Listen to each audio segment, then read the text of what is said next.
Hello everyone, क्या हाल है आप लोगों के? ठीक है।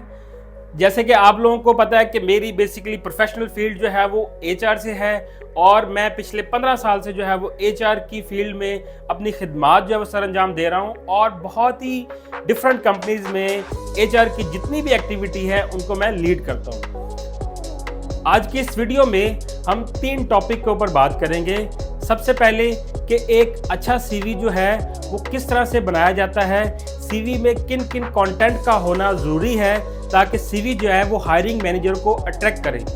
और दूसरा, हम इस चीज़ के ऊपर बात करेंगे कि आपने एक अच्छा सीवी बना लिया है पर फिर भी क्यों आपको हायरिंग मैनेजर की तरफ से कॉल नहीं आती है और आपकी जो सीवी है वो इंटरव्यू में उसका कन्वर्जन नहीं हो पाता है। और थर्ड इम्पॉर्टेंट बात कि आपने जब इंटरव्यूज के लिए जाना है तो आपने किन किन चीज़ों का जो है वो ख्याल करना है ताकि जो आपकी जॉब है उसके 95% चांसेस जो है वो बढ़ जाएं।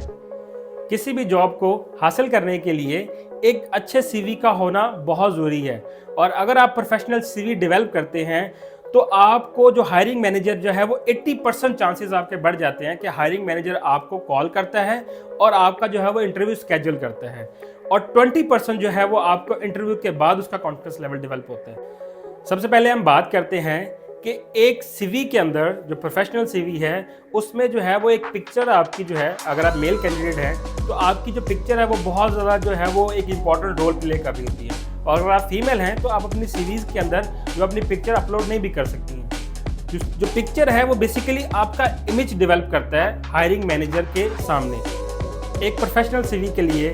आप सबसे पहले जो है वो अपना कैरियर ऑब्जेक्टिव के बारे में बताएं कि आपके वन पैराग्राफ कि आपके कैरियर ऑब्जेक्टिव क्या हैं और अगर आप एक्सपीरियंस पर्सन हैं तो आप अपना total number of experience mention करें और साथ मेंशन करें कि आपने किस फील्ड के अंदर जो है वो एक्सपीरियंस हासिल किया है। एक शॉर्ट 1 पैराग्राफ जो है वो आप सीवी के स्टार्ट में आप दें ताकि जो हायरिंग मैनेजर है उसका कॉन्फिडेंस लेवल डेवलप हो, ताकि आपके ऑब्जेक्टिव्स क्या हैं, आपका टोटल एक्सपीरियंस क्या है और आपका रेलिवेंट एक्सपीरियंस किस फील्ड के अंदर है। और कैरियर ऑब्जेक्टिव के साथ आप इस चीज़ को मेंशन करें कि आपकी जो है वो स्किल्स क्या हैं। लाइक आपकी कम्युनिकेशन स्किल है, आप एक टीम प्लेयर हैं, आप कस्टमर अंडरस्टैंड करते हैं अगर आप रिटेल की जॉब कर रहे हैं, और अगर आप एडमिनिस्ट्रेटिव आपकी स्किल्स क्या है, आपकी लीडरशिप आपकी स्किल क्या है और आप किस तरह से चीज़ों को जब एग्जीक्यूट करते हैं तो इन स्किल्स का आप थोड़ा सा वहाँ पे मेंशन करें ताकि आपकी रेलिवेंट स्किल्स का जो है वो हायरिंग मैनेजर को आइडिया हो और वो जिस जॉब के लिए आपको हायर कर रहा है उसको थोड़ा सा कॉन्फिडेंस लेवल डेवलप हो कि आपको उस रेलिवेंट एरिया की जॉब के लिए किन किन स्किल्स का रिक्वायर्ड होना बहुत ज़रूरी है। अब आपने अपने कैरियर ऑब्जेक्टिव के साथ आपने अपनी सॉफ्ट स्किल के बारे में मेंशन कर दिया है कि आपकी कम्युनिकेशन स्किल बहुत अच्छी है, आप एक टीम प्लेयर हैं और आपकी लीडरशिप स्किल बहुत अच्छी है। तो इसके बाद जो बहुत इंपॉर्टेंट चीज़ है वो आपकी है एरिया ऑफ एक्सपर्टीज़। ये एक इम्पॉर्टेंट एलिमेंट है जिससे हायरिंग मैनेजर जो है वो आपकी चीज़ों, आपकी सीवी को जो है वो बड़ा डिटेल से रीड करेगा, वो उसका कॉन्फिडेंस लेवल बहुत डेवलप हो जाएगा। लेट्स सपोज अगर आप अकाउंट्स की फील्ड से हैं तो आपने अपनी एरिया ऑफ एक्सपर्टीज में अकाउंट्स के बारे में बताना है। और अगर आप रिटेल की जॉब कर रहे हैं, जैसे बहुत सी फीमेल जो है वो स्टोर पे जॉब कर रही होती हैं, डिफरेंट ब्रांड्स के ऊपर जॉब कर रही होती हैं, तो वो जो ब्रांड्स के ऊपर जो उनकी जो एरिया ऑफ एक्सपर्टीज़ हैं, जो अपनी वो ड्यूटीज़ को परफॉर्म करती हैं, उनकी जो एक्सपर्टीज़ लेवल है वो आप उसके बारे में बताएंगे। इसी तरह अगर आप इलेक्ट्रिकल इंजीनियर हैं तो आप अपनी इलेक्ट्रिकल फील्ड के हवाले से अपनी एरिया ऑफ एक्सपर्टीज़ को डेवलप करेंगे। और अगर आप एचआर की पोजीशन से हैं तो डेफिनेटली आपकी जो एरिया ऑफ एक्सपर्टीज़ है वो आप एचआर के बारे में बताएंगे। तो ये जो एक्सपर्टीज़ का जो एलिमेंट है आपने अपनी सीवी के अंदर इसको लाजमी डालना है, ठीक है। इसके बगैर जो है वो आपका सीवी जो है वो मुकम्मल नहीं होगा और हायरिंग मैनेजर जो है उसका कॉन्फिडेंस लेवल जो है वो एरिया ऑफ एक्सपर्टीज़ को बेसिकली देख के आपका डेवलप होगा। अगर आप इस सीवी को देखें तो इसमें जो एरिया ऑफ एक्सपर्टीज़ जो है वो मेंशन की गई हैं वो टेक्निकली और स्पेशली लिंक करती हैं सेल्स के हवाले से। तो अगर आप सेल्स की जॉब के लिए अप्लाई कर रहे हैं तो आप यहाँ पे देखें कि इस सीवी में मेंशन किया गया है कस्टमर सर्विस, कि आपकी कस्टमर सर्विस को हैंडलिंग करने की जो एक्सपर्टीज़ है। सेकंड जो बात की गई है सेलिंग टू कस्टमर नीड, कि आप जब भी प्रोडक्ट को सेल करती हैं तो आप कस्टमर नीड के मुताबिक उसकी नीड को जज करते हैं, उसकी नीड को रीड करते हैं। और थर्ड बात इसमें जो मेंशन की गई है फ्लोर मैनेजमेंट। और fourth excellent display management, sale target achievement, coordination with other teams.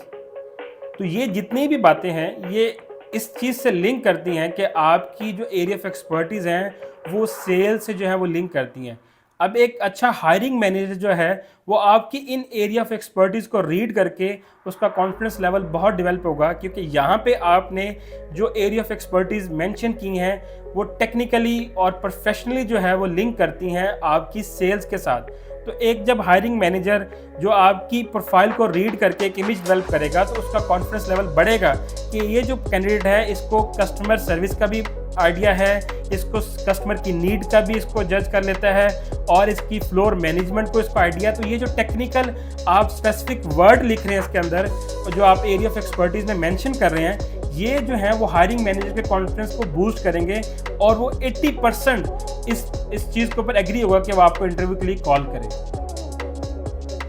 अब सीवी में आपने अपने प्रोफेशनल एक्सपीरियंसेस को जो है वो ऐड करना है। अगर आप एक्सपीरियंस कैंडिडेट हैं तो मैं आपको हाईली रिकमेंड करूंगा कि आपने जो लेटेस्ट एक्सपीरियंस आपने जिस कंपनी से हासिल किया है आप उस कंपनी के बारे में सबसे पहले मेंशन करें। और आपने इस चीज़ को इम्पॉर्टेंटली देखना है कि जब आप उस कंपनी के बारे में मेंशन करें तो उसके बारे में थोड़ी सी उसकी प्रोफाइल बताएं, ताकि हायरिंग मैनेजर जो है वो उसको रीड करके उसका कॉन्फिडेंस डेवलप हो कि ये जो कैंडिडेट है वो इसका प्रीवियस वर्किंग जो है वो किस कंपनी से है।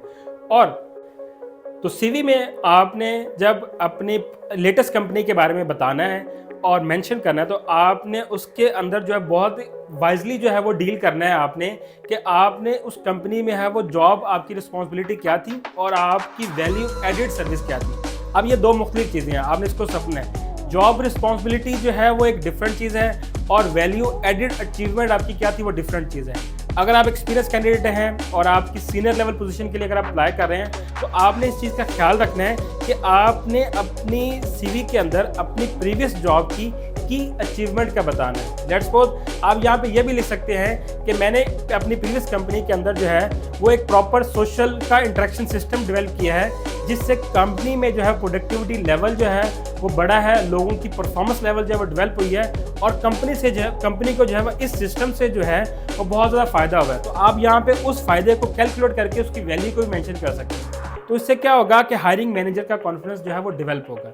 तो सीवी के अंदर जो है वो आपकी जो लेटेस्ट आपकी कंपनी है उसका एक्सपीरियंस ऐड करना बहुत ज़रूरी है। उसकी रिस्पॉन्सिबिलिटी आप ऐड करें ताकि हायरिंग मैनेजर उसको लिंक करे कि वो जिस पोजीशन के लिए आपको हायर कर रहा है और आपने जो अपनी प्रीवियस कंपनी में जो आपकी एक्सपर्टीज़ हैं वो कितनी आपसे मैच कर रही हैं।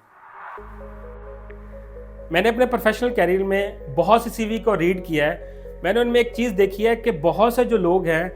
90% जो लोग हैं वो अपनी सीवीज़ के अंदर ट्रेनिंग्स का जिक्र नहीं करते हैं कि आप अगर एक्सपीरियंस कैंडिडेट हैं तो आपने डिफरेंट ट्रेनिंग्स ली होती हैं, आपने डिफरेंट जो है वो ऑनलाइन कोर्सेज लिए होते हैं, तो आप अपनी सीवी के अंदर उसका लाजमी मेंशन करें। क्योंकि जो हायरिंग मैनेजर है वो उस चीज़ को देख रहा होता है कि आप अपनी पर्सनल डेवलपमेंट के अंदर जो है वो कितना आप रोल प्ले कर रहे हैं। और अगर आप फ्रेश कैंडिडेट हैं, आपका इतना एक्सपीरियंस नहीं है, तो मैं आपको रिकमेंड करूंगा कि आप बहुत से डिफरेंट वेबसाइट के ऊपर जाएं और वहां पे फ्री ऑनलाइन कोर्सेज हो रहे होते हैं आपकी रेलिवेंट जो फील्ड है, तो आप उन कोर्सेज को अवेल करें ताकि आप उन फ्री कोर्सेज होते हैं, वेबिनार जो है वो बहुत से फ्री होते हैं, तो आप उन ऑनलाइन वेबिनार को जो है उसको उनमें आप पार्टिसिपेट करें और आप अपनी सीवी के अंदर उन वेबिनार का जिक्र करें ताकि हायरिंग मैनेजर को जो है वो आइडिया हो कि आप जो है अपनी रेलिवेंट फील्ड के अंदर अपनी पर्सनल ग्रोथ को भी जो है वो बहुत ज़्यादा देख रहे हैं और आप जो ट्रेनिंग्स ले रहे हैं उससे आपकी पर्सनल ग्रोथ पे क्या इंपैक्ट आया होगा। तो उससे हायरिंग मैनेजर का कॉन्फिडेंस लेवल जो है वो बहुत ज़्यादा बढ़ जाता है।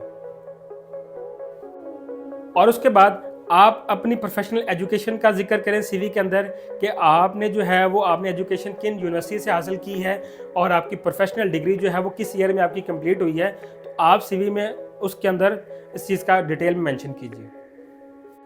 और उसके बाद आप जो है वो यूनिवर्सिटीज़ के अंदर अगर आपने एजुकेशन हासिल किया है तो आप डिफरेंट जो है वो एक्टिविटी में पार्टिसिपेट कर रहे होते हैं, डिफरेंट प्रोजेक्ट्स के अंदर आप पार्टिसिपेट कर रहे होते हैं। और अगर आप कॉलेज लेवल पे हैं तो आप डिफरेंट सोशल एक्टिविटी में पार्टिसिपेट कर रहे होते हैं। तो अगर आपने इन एक्टिविटी में आपने पार्टिसिपेट किया है, प्रोजेक्ट में अगर आपने पार्टिसिपेट किया है, कोई डिबेटिंग सेशन में आपने पार्टिसिपेट किया है जो कि रेलिवेंट टू फील्ड हैं आपके, तो आप सीवी के अंदर उसका भी लाजमी मेंशन कीजिए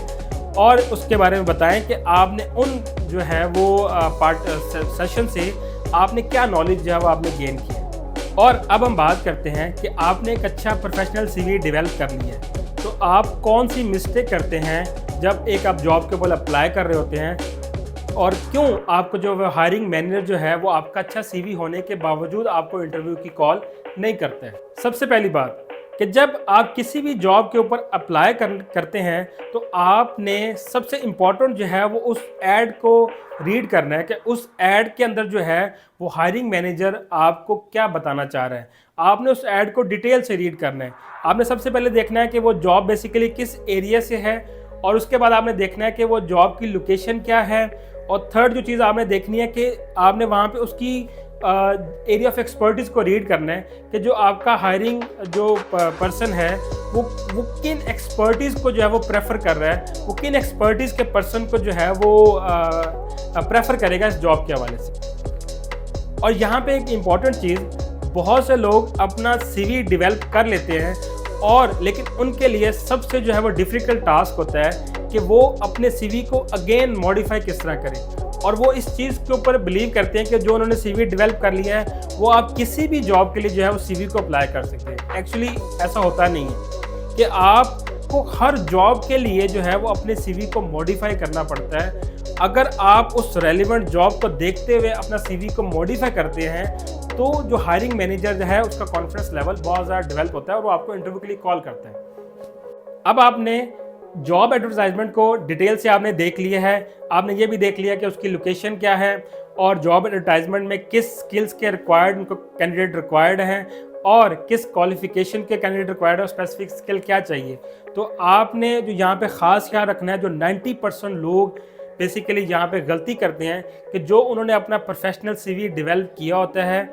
वो उसी सीवी को यहाँ पे अपलोड करते हैं, जो कि बहुत बड़ी उनकी गलती होती है। क्यों कि आपने जो सीवी डेवलप किया है वो मे बी जो आपकी जॉब कैंडिडेट की जो रिक्वायरमेंट है उसको थोड़ा सा मैच ना कर रहा हो, थोड़ा सा उसमें डेविएट कर रहा हो। तो आपने जब भी किसी जॉब के ऊपर अप्लाई करना है तो अपनी सीवी को लिंक करना है जॉब एडवर्टाइजमेंट। तो इस उम्मीद के साथ कि आज की इस वीडियो में आपको बहुत ज़्यादा इन्फॉर्मेशन हासिल हुई होगी और आपने ये वीडियो बहुत ज़्यादा पसंद की होगी। तो इस उम्मीद के साथ अपना ख्याल रखिएगा। Take care.